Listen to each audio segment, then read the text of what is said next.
Thank you very much, everyone, for joining our session. ICTM Dialogue 16, September 11, 2021. Kopi 1, how to own self, check oneself, chatting about Singaporean Chinese privilege in the Lion City and beyond. So my name is Shzr Ee Tan or Tan Shzr Ee, and I am going to make a throat clearing announcement before we are all allowed to go and have that license to chill and relax a bit. We are hosting this session as a Kopi 1, Kopitiam session, a coffee shop talk, and we're going to be doing it in Singlish. Although I will probably code switch back and forth, and forgive me for doing so. But I will do all the proper stuff first before we are also let loose to say what I want to say. This session is facilitated by myself, Sutari Amin Farid, Jean Lai, Jarrod Sim, Alicia de Silva, and a couple of our special guests whom we have invited as interlocutors. We are talking about the topic of privilege, which is one that crosses most conversations about race, class, gender, and politics. Parallel to ongoing discourses about decolonization, as shaped by now global movements such as Black Lives Matter and the ever urgent need to highlight the voices of marginalized peoples, Singapore in 2021 is equally faced with critiques regarding its colonial hangover and tokenistic treatment of minority and migrant peoples. So we are taking an intersectional approach to understanding decolonization through layered histories and political hierarchies of neocoloniality. And we would like to interrogate the elephant in the room issue of Chinese privilege or Singaporean privilege in Southeast Asia and beyond.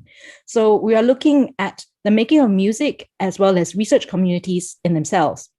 Particularly, we look at both post-colonial and neo-colonial positionalities of musicians and scholars who are able to, as well as not, access the oft-described socioeconomic and, in some cases, political hegemonic privilege of an ethnic Chinese and or Singaporean background, however this may be defined, whether you're transnational Chinese in Southeast Asia or transnational Chinese in Europe or Malay and Eurasian in Singapore, or you have a Chinese passport and are active in the global South or the global North. And additionally, we locate these discussions within divergent understandings of pre-colonial, post-colonial, and decolonial Southeast Asia as maritime cultures in flux, as opposed to static island or regional blocks. So on a practical level, for example, some of the intersectionalities we want to interrogate would be operating at all stages of music making and research, from the politicized choice of how we choose our research subject to things such as access to educational infrastructure and research conference funding and ability to travel by air and stay in hotels. And then we are looking at situational hierarchies which are formed between consultant collaborators and researcher practitioners in the field as well.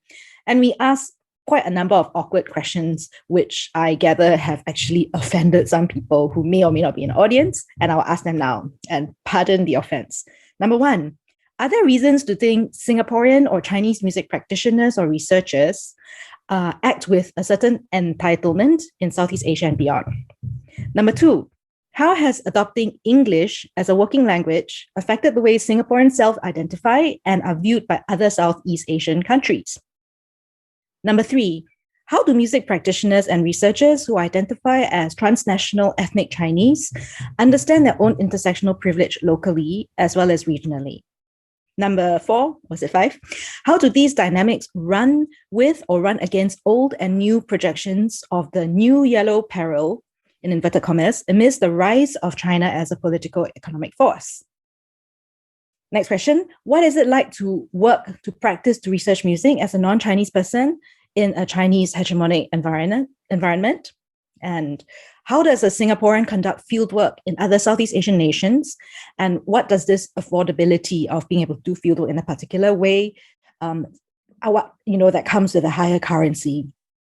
And how aware is the Singaporean or the Chinese researcher of their place of privilege in the field and the perks and conveniences of their nationality, privilege as Asian, whether it's passport or economic affordances.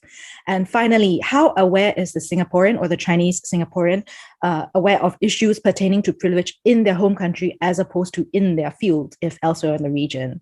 So that is the formal academic sounding abstract done. What I'm going to do next is to code switch back to Singlish, I was really switching halfway, and invite various people in our panel to just make a short statement about themselves, or maybe just tell a quick story or anecdote, and then pass around, and I will introduce myself finally, and then we chit chat a bit. Okay, so who wants to go first? I will be the auntie in charge and say, Jarrod. Well, hi everyone. My name is Jarrod. I'm a PhD student in the Australian National University, and I do research in Indigenous Taiwanese music. So my passport says that I'm Chinese, and I learned Chinese growing up in school. So when I go to Taiwan and I'm studying in Austronesian culture, which we have that too in Singapore, and I also speak Chinese because that's your lingua franca. I guess that's a kind of privileging, and I hear a lot of differences about Chinese privilege, both in Taiwan, in Singapore, and less so in Malaysia. So yeah, my mom is also half Eurasian. My paternal grandmother is kind of like, apparently she was adopted into a Dayak family. We don't really know her ethnicity because she was like adopted. So both my other grandfathers are Chinese, Hokkien and Sayak, which is like a offshoot of Cantonese. So because the men in the family are Chinese, my parents are raised as Chinese. And in turn, I was also raised as Chinese. So yeah. Cool. Kamsia, thank you. Can we invite Amin next? Because I know Amin is actually premiering a work at the same time as this is happening. So like a lot of things are happening now, and maybe you can also tell us about your premiere. Thank you. Hello, everyone. I'm very happy to be seeing a lot of familiar faces. So happy to be reconnected with everyone here. So I'm Amin, recent doctorate from Royal Holloway University of London. I did dance studies and I identify unapologetically as Malay, Malay Singaporean. And with background as an ancestry of Minangkabau people from Sumatra, of course, and relatives in Malaysia and Malacca, in Negeri Sembilan. So I do identify as being part of this Malay archipelago. So growing up in Singapore has been very interesting, to say the least.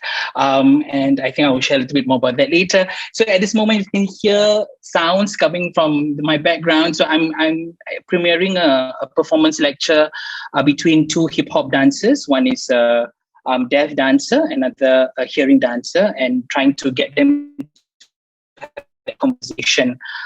So in Singapore, a lot of my work is on performance lectures, trying to provide an opportunity to educate, to share different perspectives. So work that I did before was between myself and Elizabeth Chan, who's here also.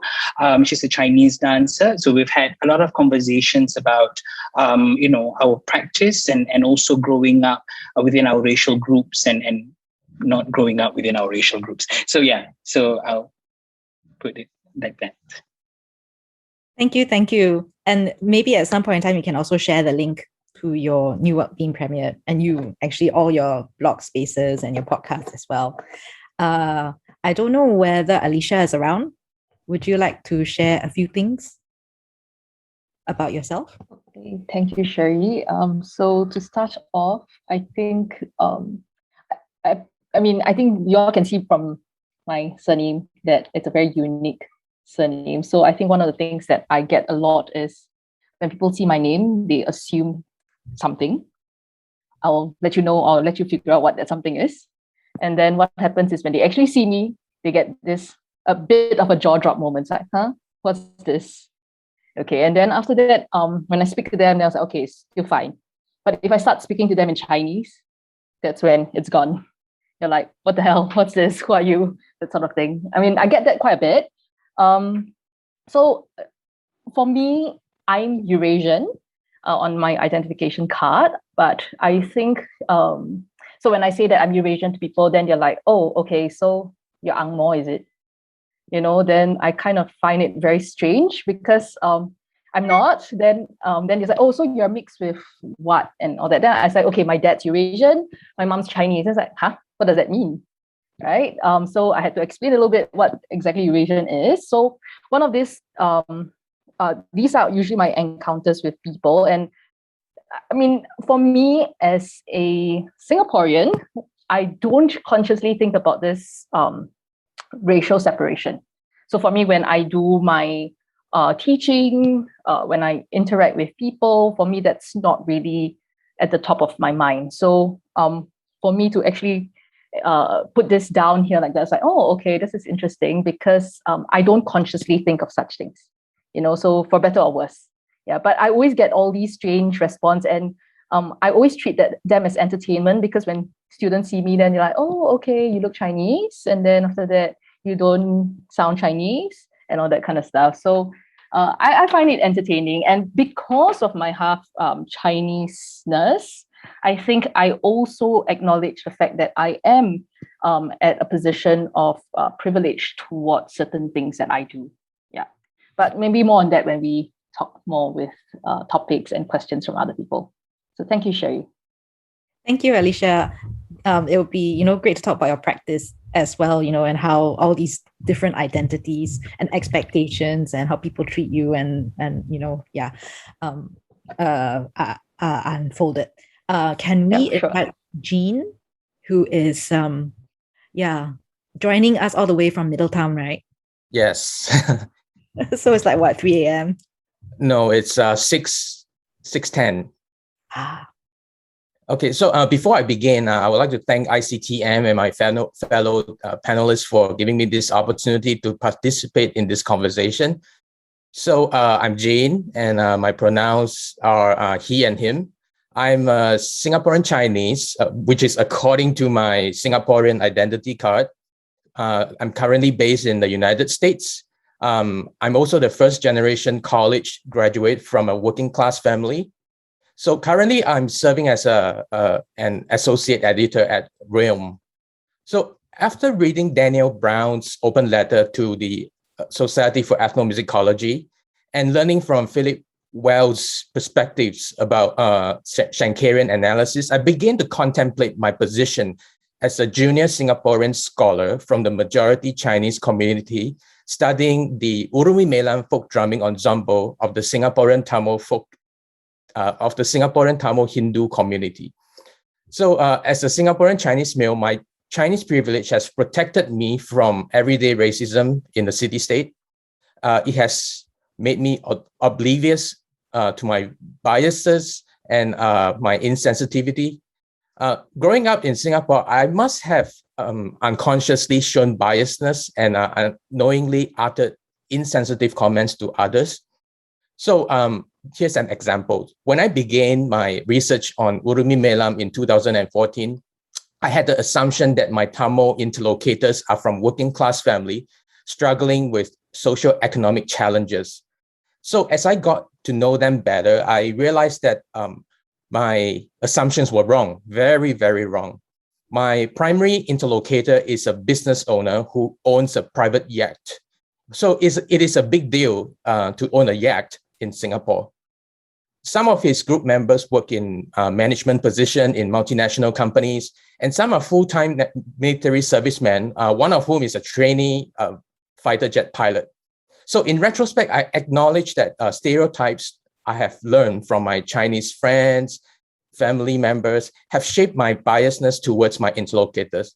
I joined this conversation in the hope of learning from my fellow panelists and audience how I could use my privilege to help or benefit others. I'll stop here. Thank you so much, Jean, and definitely echo a lot of what you have expressed. And I guess my turn to introduce myself. I am Shzr Ee, and the kind of like wannabe woke aspect is going to say my pronouns are she, her, they, them. But in Singapore, I don't know, do people do pronouns? Is that too like ang mo even? I'm going to throw this ball out there for discussion. About me, I hold a Singaporean passport. I identify as Chinese, diasporic, transnational, whatever.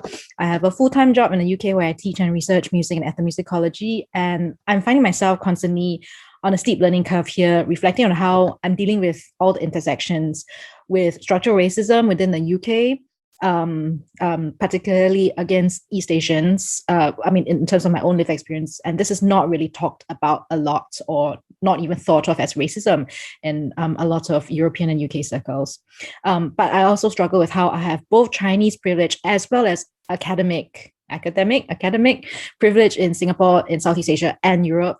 And then now I have like this massive Chinese middle class post-woke guilt. And everyone and their mom seems to be talking about Chinese privilege in Singapore now, as well as Chinese privilege from a socio-economic point of view around the world. And I think it's really important to talk.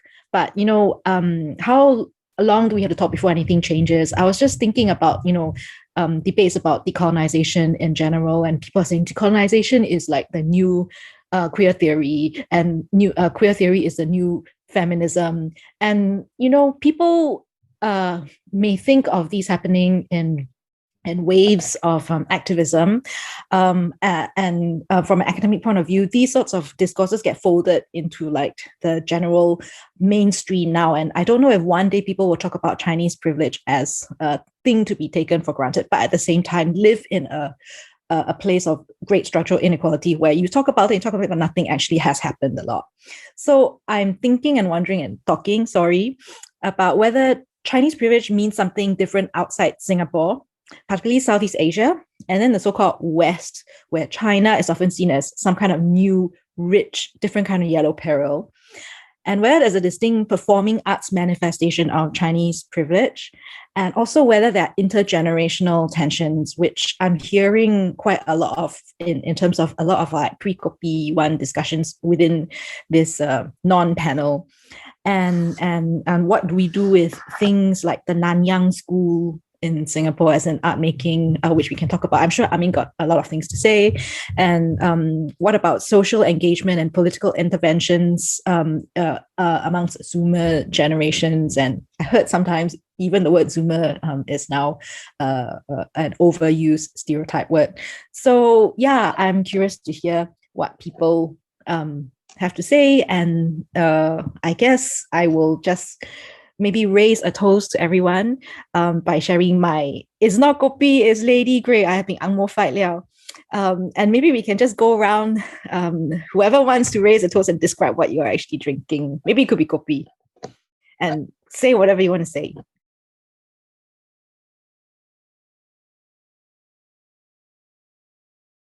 I know that Jarrod, yeah. And I just want to start off to say that I'm drinking Americano.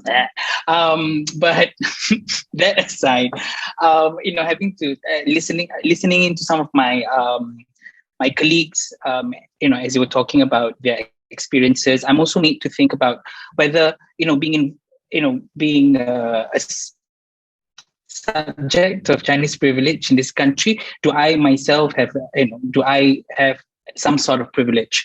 So, and I think this was also being triggered by what Shzr Ee had just said about what does it mean to, whether Chinese privilege extends beyond just the boundaries of Singapore.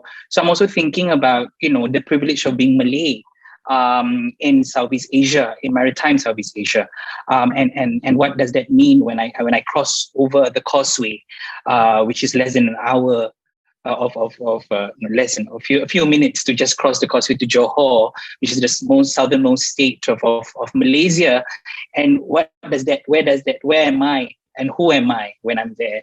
And also having to think about, being Malay or being brown in Indonesia, being able to speak Bahasa Melayu, Bahasa Indonesia, what does that mean too? So I've had a lot of thoughts on that as well, and also growing up being Malay in Singapore, what it means to have to be dealing with such Chinese privilege. I was reflecting upon growing up when my mother felt that it wasn't good for me to grow up amongst my own people, right? Because she felt that it was necessary for me to go to a school where there were more Chinese, so then I can be, even more hardworking. So it's really this embedded embedded myth of the lazy native that continues to live on even within my own racial group, believing that we are lazy and that we need to be around Chinese people so that we can be even more successful. And being embedded with that as well. And also the position in which sometimes, when some of my friends do want to seek for jobs and what they have to go through when companies are asking for Mandarin speaking people and the sort of the discriminatory practices towards migrants as well. Just throwing thoughts here at this moment, to just start, because my Americano has just kicked in.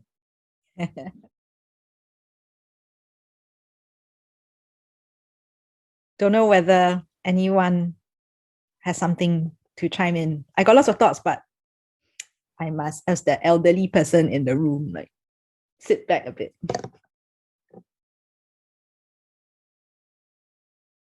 So I'm actually having a super brew coffee because it's so early in the morning. My brain is still asleep.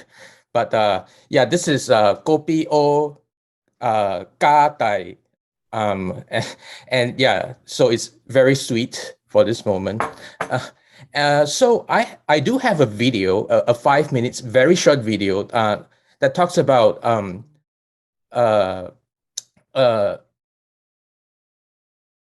it's like a voice from the minority talking about Chinese privilege in Singapore. So I'm going to share my screen, and I'm going to show you guys the video, and we talk about it at the other end. In a country that prides itself on equality among ethnic groups, racism in Singapore can be punished by law. Racial and religious harmony is upheld by Section 2988 of the Penal Code, where acts or representation that attempt to promote ill feelings targeted towards a racial or religious group is a criminal offense. Let's talk about the probational warning that you received 2 years ago. Mm-hmm. What were the terms around it?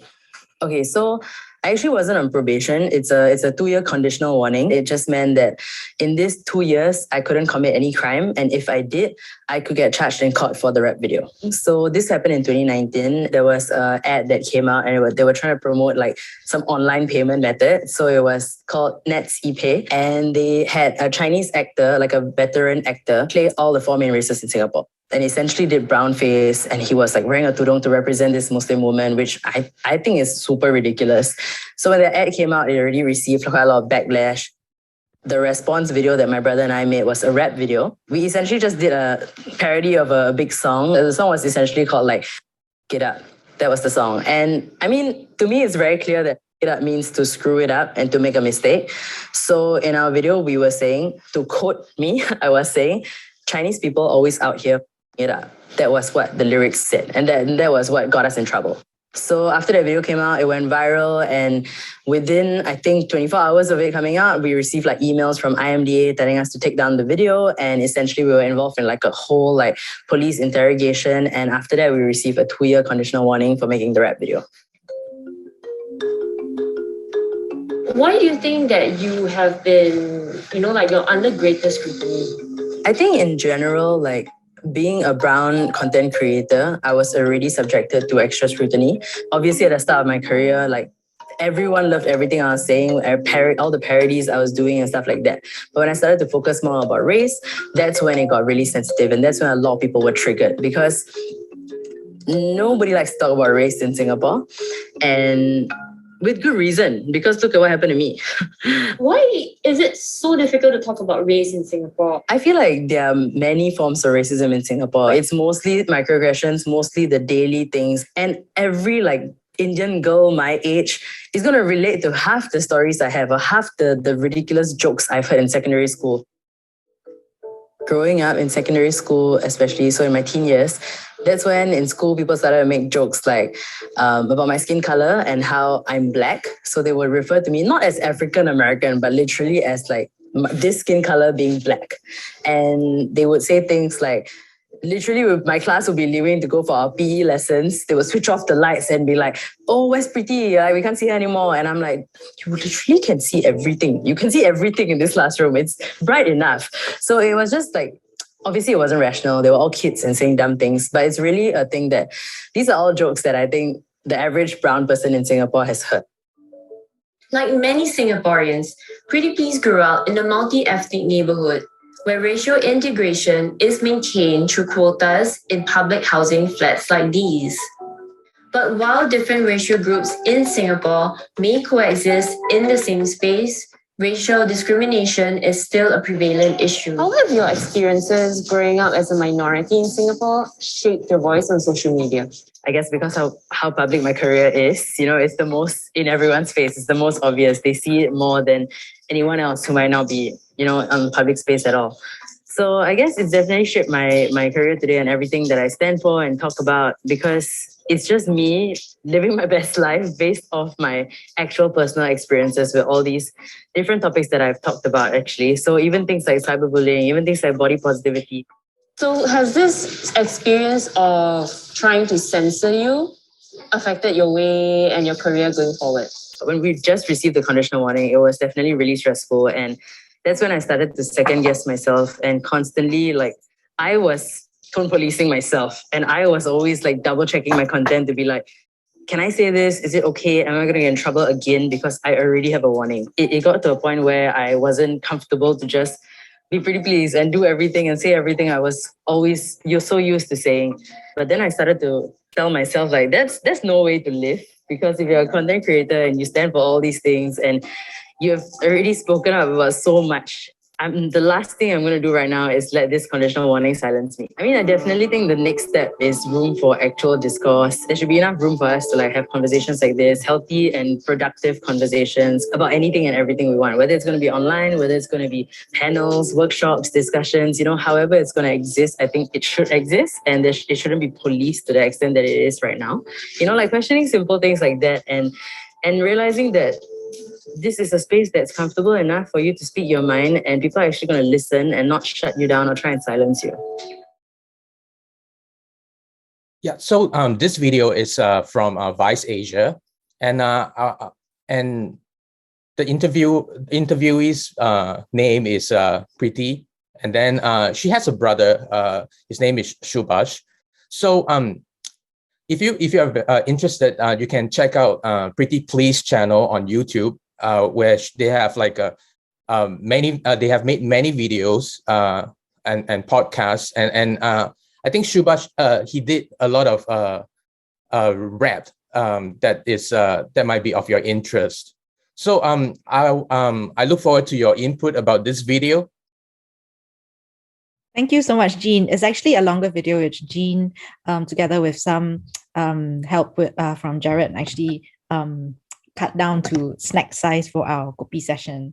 And I was just thinking, wow, luckily our Kopi session is not an official panel discussion, right? So we can feel free to just say whatever or not. I don't know. There are implications with the social mediatization and ironically what COVID has brought to academic spaces, which maybe is another session for another Zoom talk. But while we are all fangirling Preeti, I thought we can actually introduce one of our special guests who, according to the Zoom chat, is also a fanboy of Preeti. I don't know whether Zach is around. Do you want to say a few things about yourself?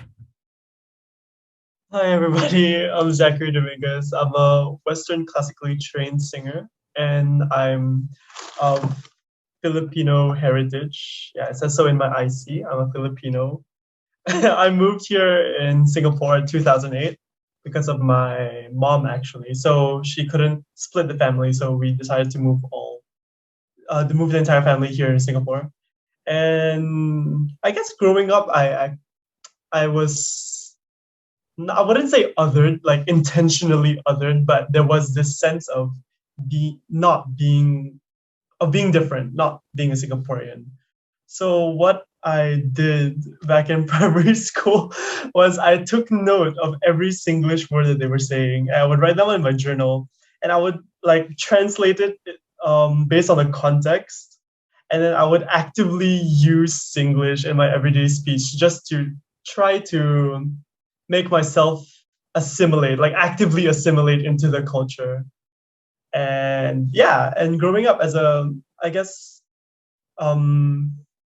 being a classical singer, as a non-Chinese classical, Western classical singer, I've always, I guess, felt that I wasn't at a disadvantage because Philippines has such a rich like art song heritage, and a lot of repertoire can be found. And I thought that I could be kind of like the new voice for this new audience. Yeah. Great. Yay. Yeah, and also we have Nicholas Ng with us, who's from Sydney. So maybe you could talk a little bit about why you're in this. Hi everyone. Hi Jarrod. I'm here because Jarrod asked me to come, and because we were chatting about something else. So thank you very much. This is such an amazing forum. I'm so glad I'm here, and I sort of know Shzr Ee from a long time ago. We've lost touch. Hello again. And of course, Sarah taught me gamelan when I was an undergraduate at Sydney Uni. So what a blast from my past! It was amazing. So I live in Sydney. The customary thing is to say that I'm zooming in here from Jarrod country, which is in Parramatta. So we have this politically, I guess, a structured way of saying hello now on Zoom. Okay, so I'm very inspired by Priti. I think she's amazing. Thank you for sharing that, Jean. In Sydney, growing up as a minority, I'm actually born in Singapore, but I moved to Australia when I was 3. So there's remnants of Singlish in my family. They started migrating here in the 1970s. So I've got 8 aunties and 4 uncles, all on my mum's side. We're all Hokkien. I'm partially Teochew from an Indonesian grandmother who was a slave from Surabaya. So it's all very, my grandfather's from China who was escaping the communists in the 1930s, and so it's all very interesting. So growing up here, there was not, I don't know if you can call it racism. Certainly Australia had already embraced a kind of multiculturalism where learning Mandarin was becoming quite fashionable as I was growing up through high school and university. In primary school, because I grew up in the West, in the sticks, where there were actually a lot of Filipinos actually. So it was wonderful. I grew up in what we call Philo land in the western suburbs. So I know all the swear words. There were no Singaporeans. I don't know where they were. So, so that's how I was kind of very, removed, I guess, from my home culture. But having a kind of personal crisis in my teenage years, trained as a classical pianist. I lost touch with music because it became too hard. So my school teachers told me to connect to Chinese music. And I think that was a very wise choice. Even though now I know what I've learnt, because I'm trained as a conservatory trained on the erhu, the 2-string fiddle, and I'm trained as a composer. And I now know that the music I play is actually not very Chinese if you think about it, having studied it as an ethnomusicologist. It's actually anything but, it's Western influenced and etc.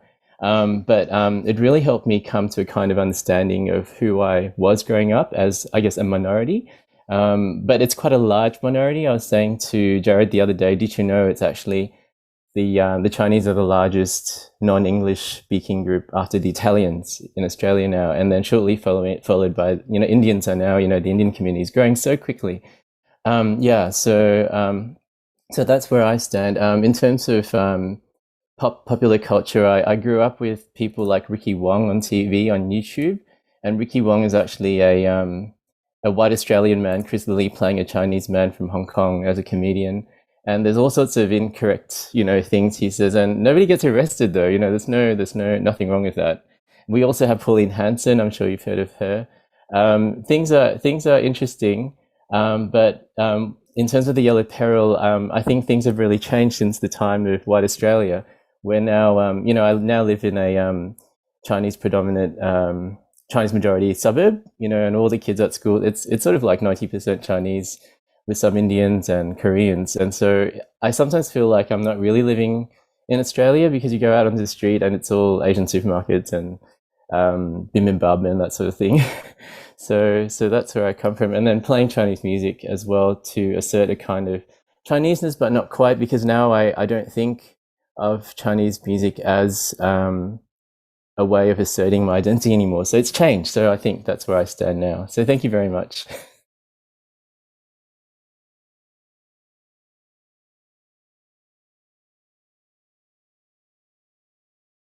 There's always that pregnant pause before something. Did I say something wrong? I don't know.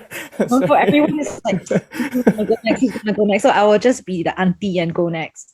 And respond to your point, and maybe think about like Chinese privilege and performing arts and Western art music. And I was, you're talking about like icons in Australia. I was thinking of like the big one now is two-set violin, which has moved to Singapore, which makes you think about transnational Chineseness and transnational Chinese privilege a little further. And when I was growing up, like a lot of educated Chinese people, i.e. like Chinese students when I was in school, who would speak English and went to a sort of English educated school, who did performing arts or music, would always learn classical music. And our Malay and Indian friends were not expected to learn Western music. Like if they did any music, it would be like, oh, they play it in angklung ensemble, or they do dika barat, or they do Indian dance. And, there's this racialization of that. And in some ways, it's as if like the Chinese dominant elite community have just stepped into the shoes of the neo-colonial gap that's been left behind. So there's maybe something that we can also discuss a little bit. I know Amin has a lot to say apropos of the sort of new yellow peril, this whole stereotyping of East Asians as like technicians and producing all these violin prodigies. There's this new Belgian documentary that's out, and that is a kind of global stereotyping of East Asians and especially Chinese musicians. So those are my responses to Nicholas. But I know Amin got a lot to say. You hurry up, say please. No, I'm also thinking about what it means for me having to have studied in Australia for my bachelor's and then later on in the UK, and how it was very difficult for people to identify who I was and how to put me, right? So because I'm not East Asian, they cannot call me Chinese, nor can they call me Indian. So it was like, okay, probably you're just the people from the islands, right? So sometimes I'm Indonesian, sometimes I'm Maori. So it's a very interesting position to be. And then when in London, the Indians would have their own identifiers, and the Chinese are put together with the Japanese, and then so where's the space for the brown Southeast Asian? So a lot of issues with that as well. Also at the same time, what for me as an artist, I interestingly also I practice Malay dance, and in Singapore at this moment I'm that token champion. Unfortunately, and that has become a very difficult position to be, because now also I've taken on the role of the Malay language ambassador within the country as well. So there's a lot of that to think about, and who am I, and what I'm trying to do here within the country. So. Very interesting position to be, but quite a perilous one, I think. And having to grow up creating art which does not necessarily fit within the Malay dance canon, and even though it's contemporary, it's still seen as an ethnic dance. It's still seen as a dance by a Malay person rather than it's just dance. That has also been an issue, having to classify us in the eyes of our state agency, which shall not be named. And that has also been very difficult, trying to place certain artists who do not conform to the ideals or standards of what this ethnic or traditional dances should look like. So having to be faced with that as well, not knowing where to put us. And interestingly, contemporary dance within the country is very much, and it's seen, as an activity of middle class Chinese persons to some extent. And the ones who are championing them are say people. Now with greater awareness, there seems to be a need to push for diversity. But again, this diversity is something that's not organic. It's being to push to have this CMIO look, the Chinese, Malay, Indian, other look as well. So such are the politics that's very present within the dance scene today. So I want to add on. Yeah. Oh, sorry. Yeah, I want to add on to Amin's comments. Yeah, because I work on Indian music, the Urumi Melam in Singapore. So there are a lot of times that when I contemplate about what is Indian music in Singapore, so I come across this article by Professor Sarah Weiss about the epistemology of the kind of epistemology that Singapore government is trying to prescribe to Singaporeans. So it's kind of like what Amin said just now, like, Chinese dance is done by Chinese, but if it's a fusion dance, for example, or a fusion music, and then there are a lot of Chinese playing the music or Chinese instrument in the ensemble, people will think that, that is a Chinese ensemble. So yeah, that's something that I've been thinking about. And for Urumi Melam, the ensemble that I have been studying, is that they are actually invented ensemble. So the concept comes from India, but then and also the instruments all come from India. But the thing is, they don't follow what the musicians in India are doing. They have their own theory and they have their own concept. So in the end, I would say that in the end, people would just think that, that is Indian music. So I think Professor Weiss is right in saying that we were taught by the superculture, what Marx Lobin said, that in how we think about musical ensembles and also dance ensembles.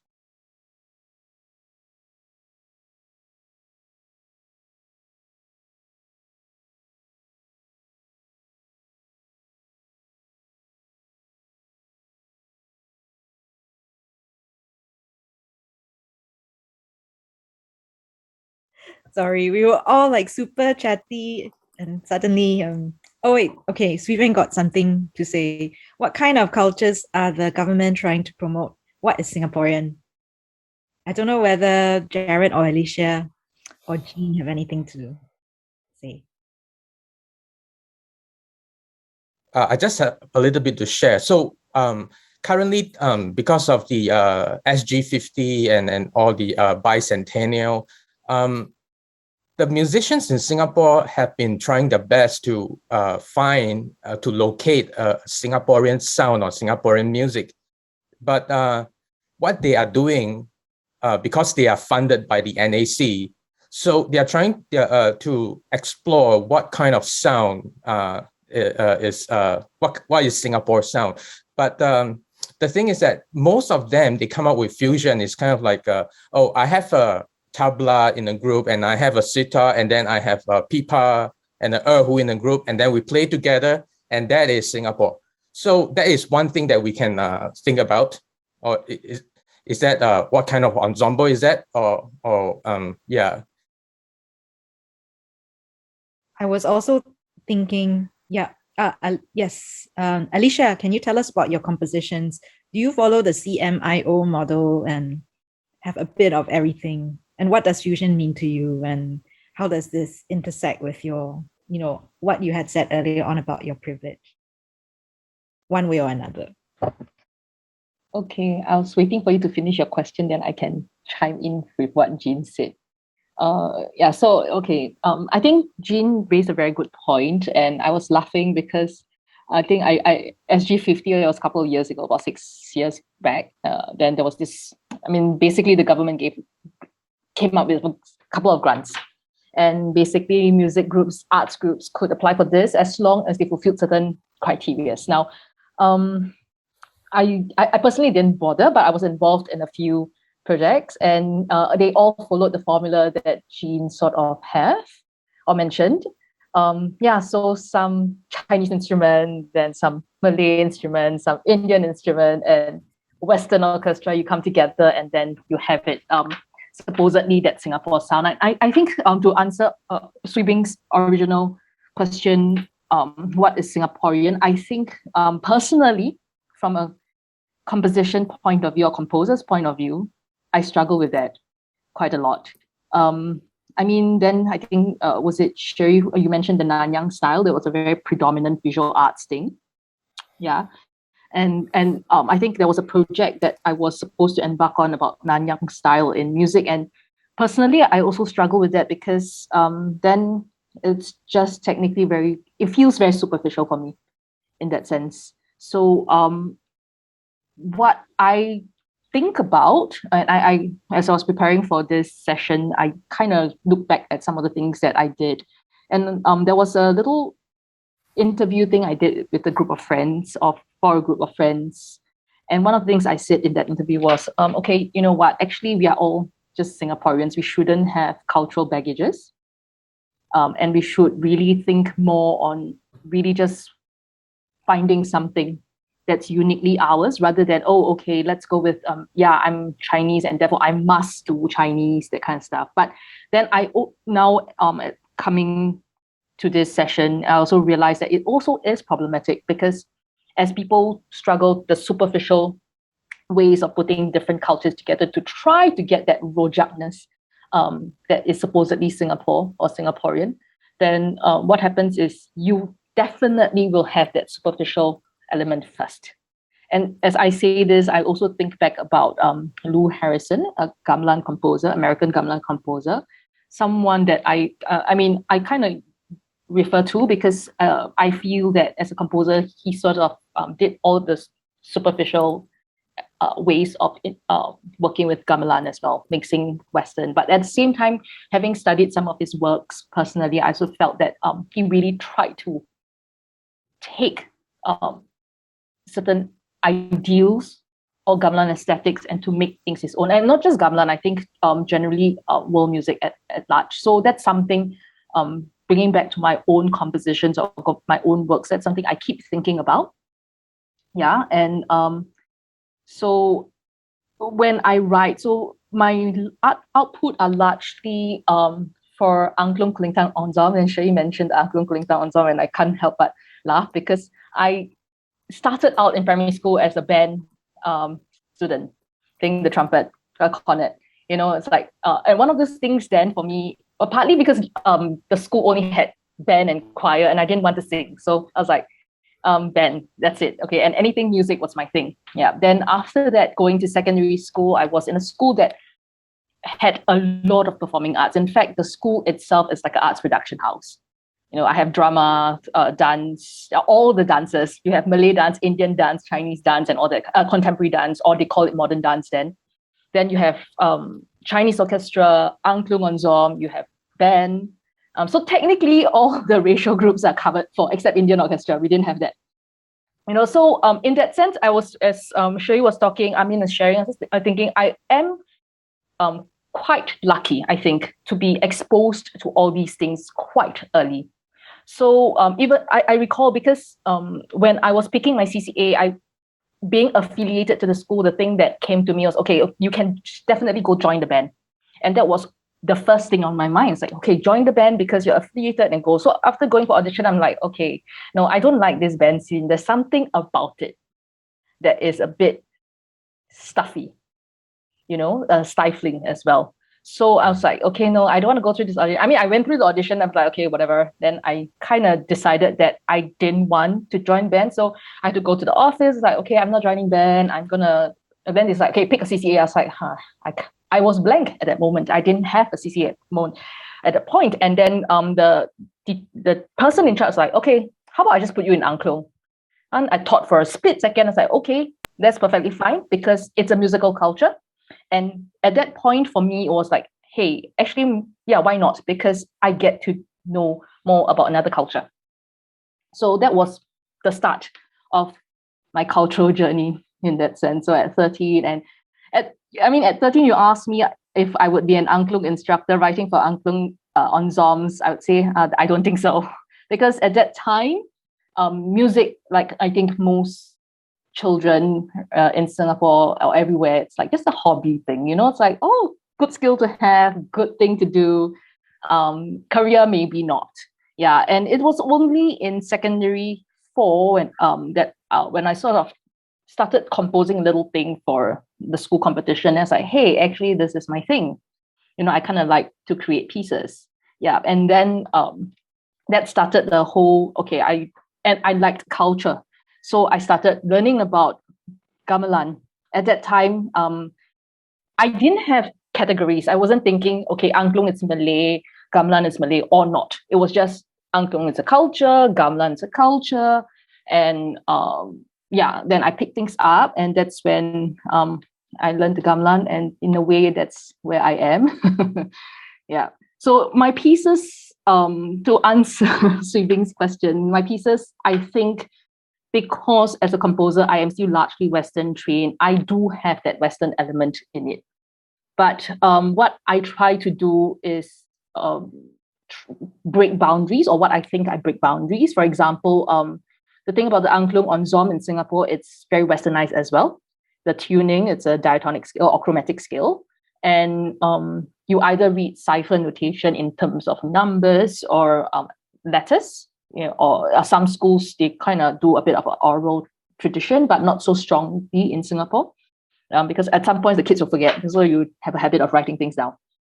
And so when I started composing or started teaching angklung full-time, one of the things was, hey, actually, this ensemble doesn't have a repertoire. So one of the things I did was, okay, I as a composer, I think I can try to create some stuff that could be educational pieces for the kids, and at the same time stir their imagination. Because for me, when I was growing up in the angklung ensemble, what my instructor did for us was we had pieces to learn, mostly arrangements, but at the same time we had the flexibility, or at least I was given that flexibility because I had music background.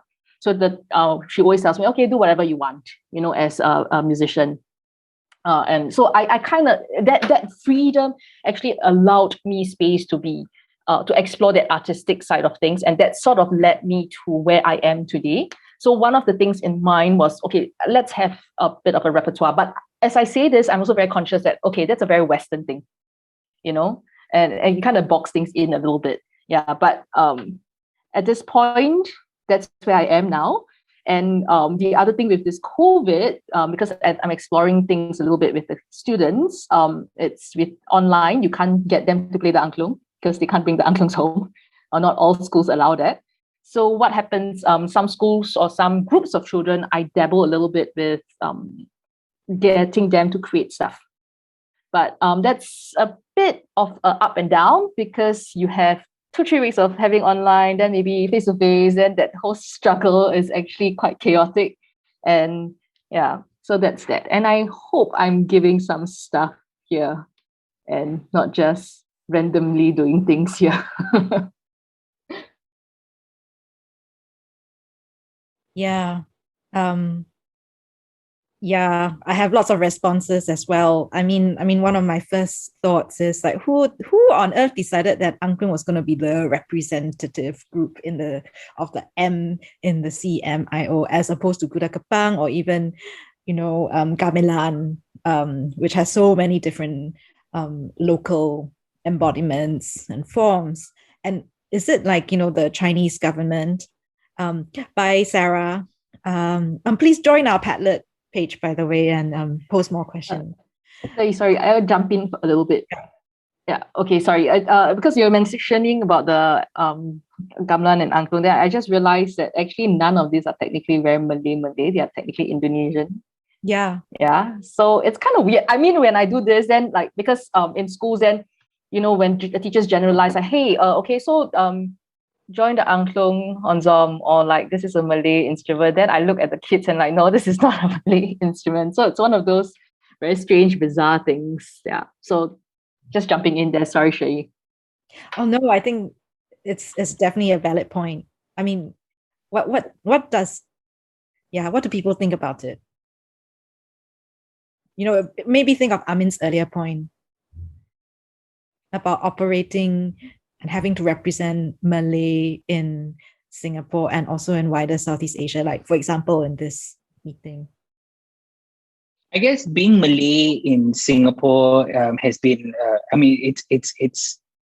It's very interesting. I can't find a better word to say, but I think we do identify that we belong to different ancestries and heritage in the what can be called the Malay or the Indonesian archipelago.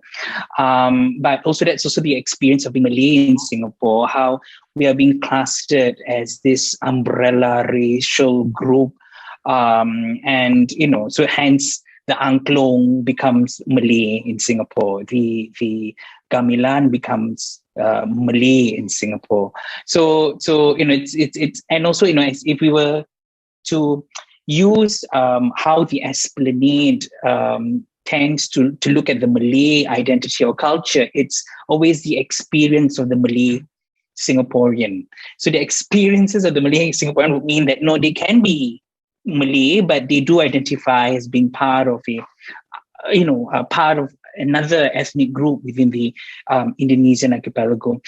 Like for myself, I'm Malay. I do identify as Malay, but also, I do acknowledge that my heritage is of Minangkabau descent, coming from all the way in Sumatra, which is the western island in Indonesia.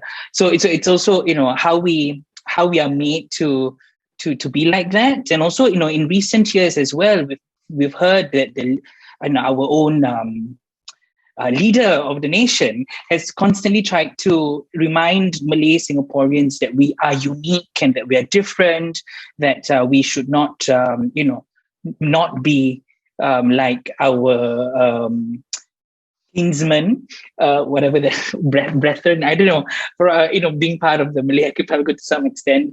So the problematics of identity, in Singapore, it's quite real. I wonder if Jarrod has anything to say or I just wanted to ask. I wanted to ask a question to all of you. Actually, I just wondered whether CMIO is quite a colonial categorizing of people from the island, of migrants, I guess. And and in America, how do they classify? Do you have like a identity card and your race is on the card? Because I know many countries don't have like a race category on their identification documents. So I think, so it's kind of like a vestige of colonial history and the whole divide and conquer, So I was wondering what you guys think about that. I don't know about North America, but I know in London, in the UK, there are many different forms you have to fill in. And sometimes Chinese gets lumped together with Asian, and other times there's Chinese, and then there's other Chinese. Like, what the hell is other Chinese as opposed to Chinese, which I thought was quite interesting. But I wanted to follow up on what Alicia talked about in terms of cultural orphanage and cultural baggage. And this is something I feel has been discussed in a lot of, maybe less of music circles, but theatre circles in Singapore and visual art circles, going all the way to the so-called problematic Nanyang style. Like, what is Singaporean identity? Is it a mishmash of everything? Or should we just embrace the fact that it's a cosmopolitan culture of many different migrants and you have to start from square one, which is what I feel that the post-1965 government wants us to do. But in a kind of government prescribed way. But before that, there were a group of Chinese intellectuals who asked very serious questions about pre-nationhood, about Singapore in the context of Malaya as well. And then I was spent quite a lot of time doing field work in Indonesia in a way, and evoking the Chinese interpretations of Southeast Asia. I was thinking of all those Nanyang artists. And a lot of them, recently there was that big Georgette Chen exhibition, and people were lauding her for how she actually could speak Malay and was very much into indigenous cultures, and did her time and did her field work, as it were. And therefore, in the context of that time, her evoking of Southeast Asia, even though she came from an elite background, was something that was distinctly Southeast Asian and local indigenous in spite of her Chinese privilege. And I was just thinking, people would not really get away with doing that today. I mean, that would be seen as a form of colonization. And that this sort of Chinese recategorizing of otherness within Singapore, within Southeast Asia. And if you look at China, categorizing all the different minority nationalities, there's a lot of research on that as well, and how there's this idea that if you're Han Chinese, then most of your jobs would be in the tech sector or whatever.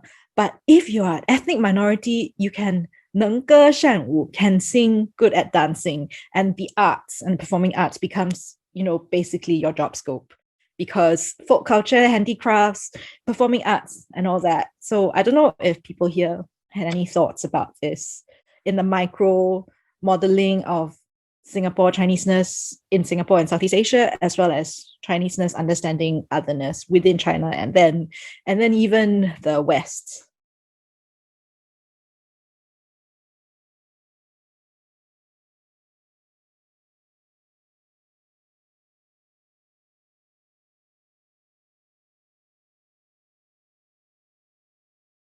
Or is that topic too big? Okay, I just wanted to say something, maybe. I don't know. So my mom is actually working in a Japanese bank, and she is within the HR sector. She recently got added into the recruitment aspect. And then I remember telling her, hey, mom, great, now you can actually have a hand in, because during that time, there were a lot of like racial disturbances, a lot of news about racism cropping up in Singapore.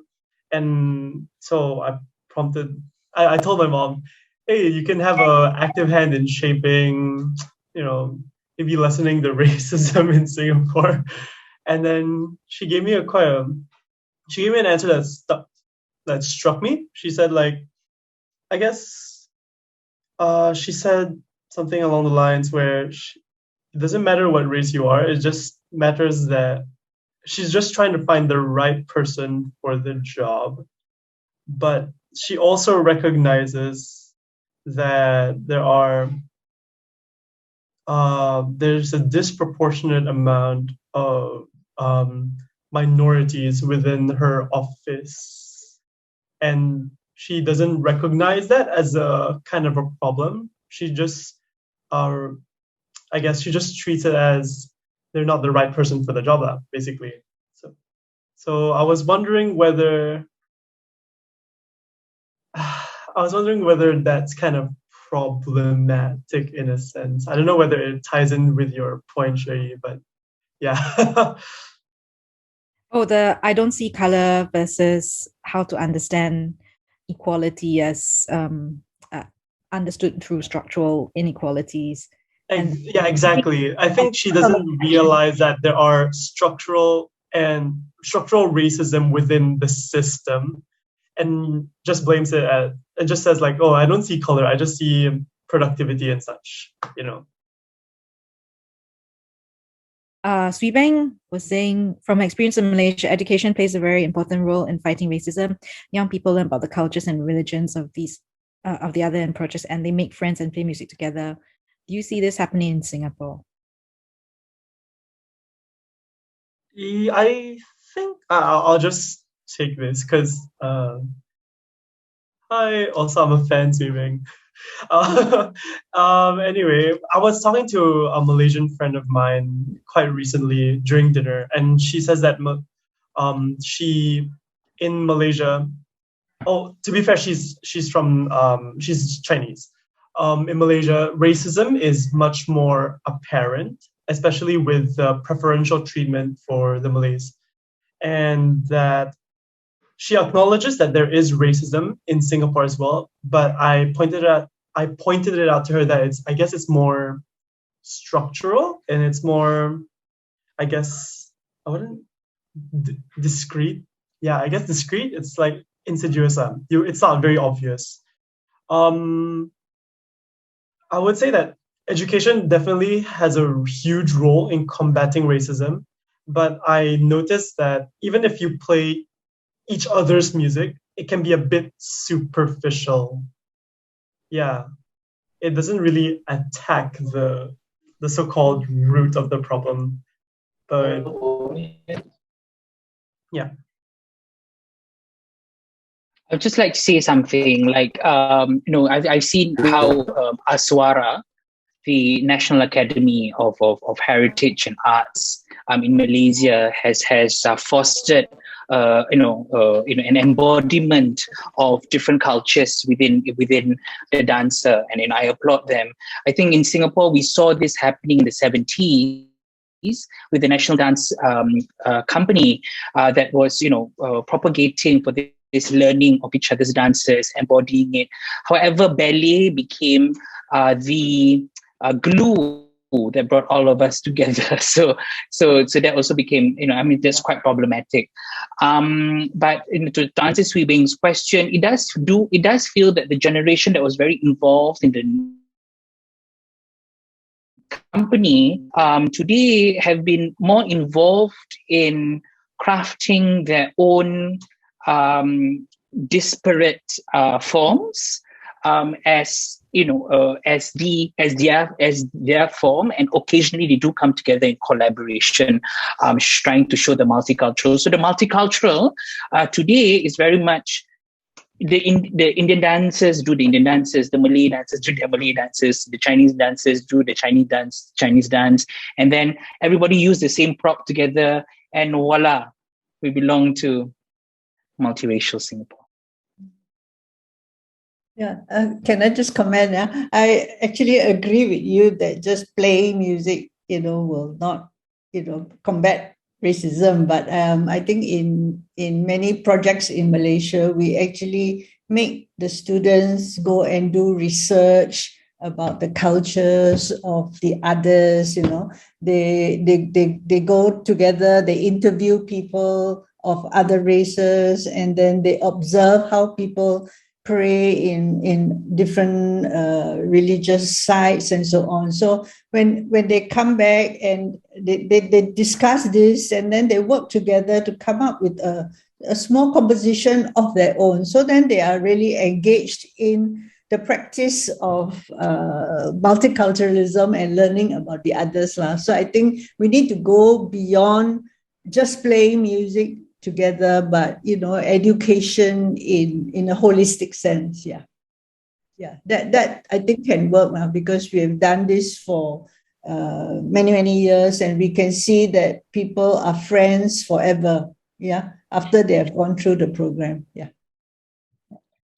So can I just chime in there to sort of maybe touch on what Sui Bing was asking also, because I teach in schools as well, so I kind of see. And I'm also occasionally asked to assist as a tutor for the music elective program, where it's compulsory that they actually learn Chinese music, Indian music, and now Malay music. They used to have the gamelan element as well.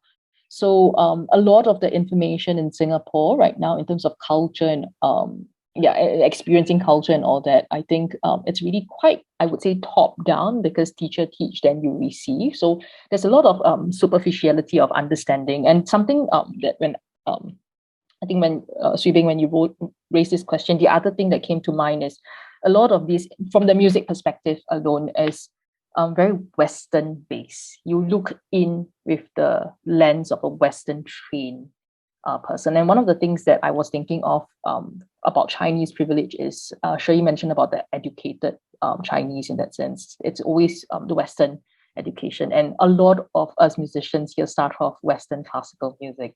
And when you enter this, it's always that Western dance. Because when I see these kids for tutoring them, be it for their music elective stuff, when we talk about the culture elements, okay, so for example, for gamelan, there's, they will start, I generally start off with questions like, hey, so what are some of the things that you would like to know about gamelan music?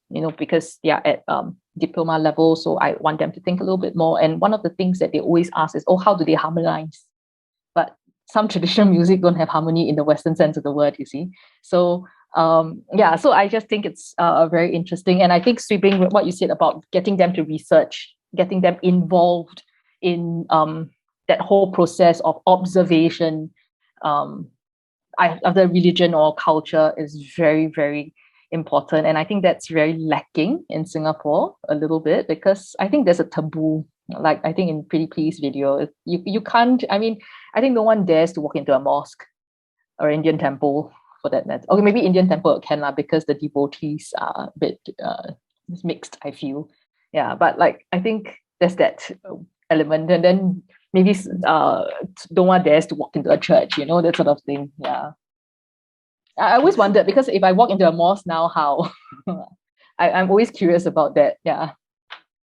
Actually, I think that it's important to have a safe platform, to create a safe platform for people of different races, to cross borders into, the other space and so on. Mm-hmm. And we actually cannot depend on the state or the schools, because that is not what they are, the objective is, or their mission is in education. So there needs to be this other activities, that maybe you can start with NGOs or whatever, and start small, and then experiment with it, you see. So, these projects that are outside the schools will provide a safe space for young people. Yeah, so it's very important, and you have to encourage this from the bottom up, you see, not from the top down. Down. Yeah. Thank you, Silva. I was just thinking if there's an intergenerational perspective to this. I was also talking with Jarrod, so maybe Jarrod could share shortly. But, a lot of this safe space building and the organic bottom-up building happened in the 1960s and 70s with people like Kuo Pao Kun and the National Dance Company and companies in Singapore. And then the multicultural policy, cultural engineering imposed by the state, I feel sort of created an intervention that culturally engineered everything. And then now I feel that we're going through this new renaissance of younger performers and scholars and researchers who are very actively thinking about these issues and going back to thinking about bottom up built cultures. So I don't know. Jarrod, you had lots of interesting things to say about your parents' perspective on Chinese privilege and your own perspective versus moving beyond. Like, I think I'm Gen X, so I grew up in a place where it was kind of like, I don't see color, and then now we have to see color and acknowledge, the different steps that we have to take in order to build a more equal playing field. And I feel that a lot of the most important discussions are led by younger generations. But then, skipping back Gen X to going back to the boomer generation, these questions were also still there. And I don't know what sorts of intergenerational perspectives can shed light on Chinese privilege, which some people of the boomer generation will say does not really exist because they're still in a post-war crisis siege mentality and like, what Chinese privilege? No time for us. We just want to make sure we got rice on the table, that kind of conversation. So yeah. So that was exactly what my parents told me the other time about, and my brother, who's actually here right now, also talked about the whole post-war mentality, and there's no time to worry about Chinese privilege because that pales in comparison to the economic crash that happened during that time. So even when I try to explain stuff to people from the older generation, they can't seem to understand what privilege means. So they even asked me what I meant by privilege, and it's racism an act of Chinese privilege, because I mean, this is what they tell me. They're like, oh, but Malay people also laugh at Chinese people. Indian people also laugh at Chinese people. Isn't it all even?